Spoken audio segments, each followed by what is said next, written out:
La méditation de ce 12 avril est intitulée « Une foi agissante »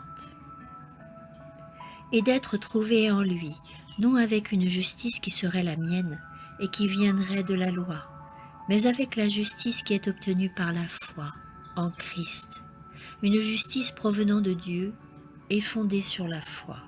Philippiens 3,9. C'est une chose que de lire et de transmettre les enseignements de la Bible, et une autre d'avoir ces principes qui sont source de vie et de sanctification gravés dans l'âme. C'est par la grâce en effet que vous êtes sauvés. Éphésiens 2,8. L'esprit devrait être formé à mettre la foi en pratique plutôt qu'à chérir le doute, la suspicion et la jalousie.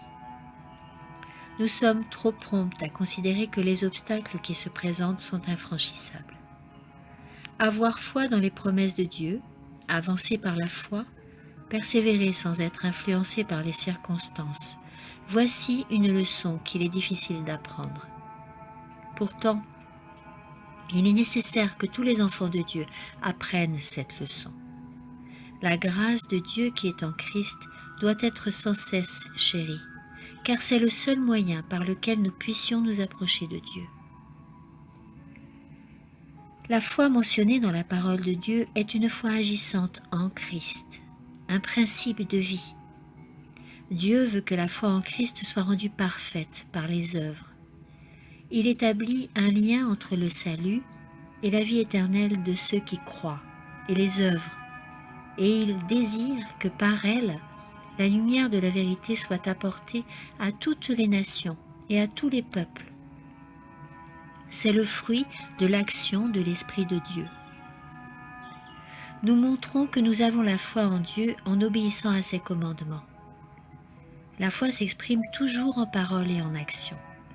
Elle produit des résultats pratiques car c'est un élément essentiel de la vie.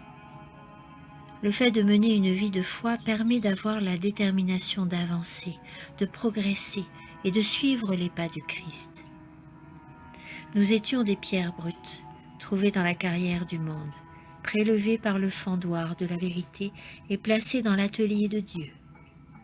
Ceux qui mettent leur foi en Christ avec sincérité et le considèrent comme leur sauveur personnel constateront que la vérité accomplit son travail en eux. Leur foi est une foi agissante. Nous ne pouvons créer la foi, mais nous pouvons collaborer avec le Christ pour promouvoir la croissance et le triomphe de la foi. La foi qui œuvre par amour et purifie l'âme produit un fruit d'humilité, de patience, de persévérance, de joie et d'obéissance. Amen.